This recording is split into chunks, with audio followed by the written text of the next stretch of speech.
FMAB here. Welcome back to my anime reviews. It's been a long time since I've made one of these, mainly because the last 2 weeks I've been really busy because I had relatives over for the last 2 weeks and we went out like every single day to do things. So I didn't really have time at all to do anything because I was with them the whole time.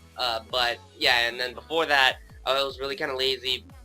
I know, I'm pretty lazy, but I'm gonna try my best to get back into it. This week we're gonna start with something simple, like I say usually. Basically every week I'll try to watch an anime and then review it for you guys. Like I've said before, anime like One Piece, Bleach, Fairy Tail, and such will probably not be reviewed because they have way too many episodes for me to be able to catch up and then review. So let's get to the main point. This week will be another anime that ended like a few months ago, along with a lot of the other anime that started in this year's spring season. This week is Plastic Memories. Get ready for the feels, honestly. There is only an English sub so far from what I know, so we'll get started. This anime has 13 episodes in this full season. Like usual, I will only be explaining the most important parts of this anime, like character, story, setting, relations, voice acting, animation, music, and the genre. And like usual, we always start with the genre here. It's a science fiction, drama-based romance. That's it.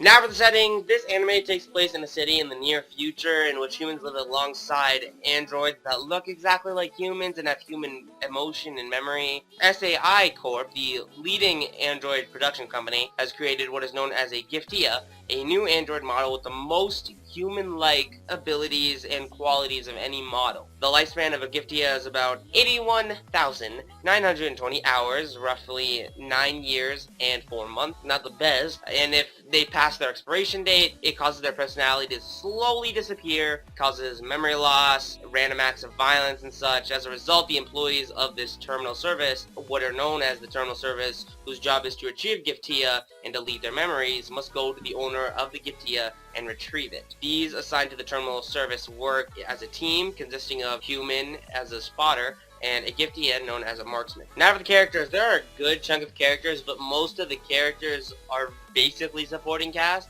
so we'll only be talking about 2 characters today. So first is Tsukasa Mizugaki. Weird name. I've never heard of the kind of name like that before, but he's our 18-year-old protagonist who failed his college entrance exams due to medical reasons, who now has a job at the terminal service. He's not very good at understanding girls, and he isn't a total idiot, nor is he a bad person. Overall, he's a kind person who is nice to almost anyone. Second is a Giftia, Ayla. Ayla is somewhat emotionless. She's very clumsy and is apparently a veteran at being a marksman, not much to Tsukasa's confusion, since she trips over herself a lot during the job. She's very quiet and doesn't converse that much until much later in the show, where she starts to open up. Now for the story, I'll get right down to it early on. This is technically spoiler, so you can skip over here, but honestly, if you didn't expect it from how I only talked about 2 people, and for the characters, well, this is a romance drama, and one of them was a girl, and one of them was a boy, you're stupid, so you have like 2 seconds to skip. 1, 2, okay. It is obvious that Tsukasa and Ayla fall in love. The anime story is basically them falling in love, and then them having to deal with each other and other Giftias and watching over others get depressed or once their Giftias are gone, or helping them get over their Giftia being gone. That's foreshadowing, but I'll leave it at that. If you're intelligent, you know how it's going to go from there. You know. Now for the animations. They were nice. I have no quarrels with it, other than they seemed like they had nothing special about them. In the end, the animations didn't affect me that much for this anime. Now for the voice actors. They were pretty amazing, memorable, and fit who they played. Now for the music. The opening theme is very nice. The ending theme isn't my cup of tea, and the background music isn't memorable at all. Now for the main part of these reviews, as a rating, I will split up into 5 different categories. The voice acting, animation, story, characters, and overall enjoyability. Always start with voice acting here, 20 out of 20. They were memorable, who they played, and I have no hate for them whatsoever. Animations, 12 out of 20. The animations were nice, but nothing special about them. They were aight, not good, not bad, just aight. Story, 20 out of 20. The premise is different and genius and is done very well. It adds new info every now and then for you to better understand how this future works, and it is very well done.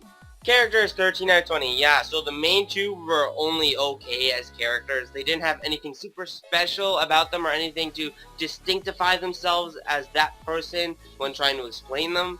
And the side characters didn't get enough screen time in my opinion. I feel like I could have liked these characters a lot if not for the fact that they didn't show up much. They were only there when it was really convenient for the story.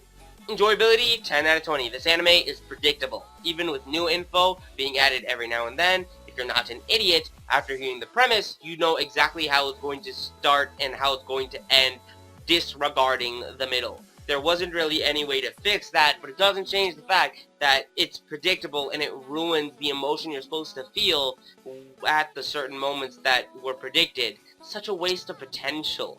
People will argue, oh, it's okay to be predictable because the feels, you know, because it still works and nowadays. And my argument is that it is not okay to be unoriginal because you can't think of anything else. It's just lazy. I did enjoy it, even though it was predictable, but I would have liked it much better if I didn't know what was going to happen at the start to finish.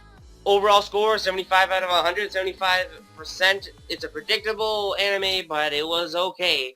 Pretty short review this week, I'm sorry, because I wanted to get one done, and I wanted to get back in the flow. I promise some of the next few ones will be pretty long reviews. I have some already planned out. A B grade for this anime. I hope you enjoyed the video. In the description, there should be a link to watch it free on Crunchyroll, and Crunchyroll does have this anime. Thank you guys for watching. Scott Pilgrim, maybe. Out. See you guys next time.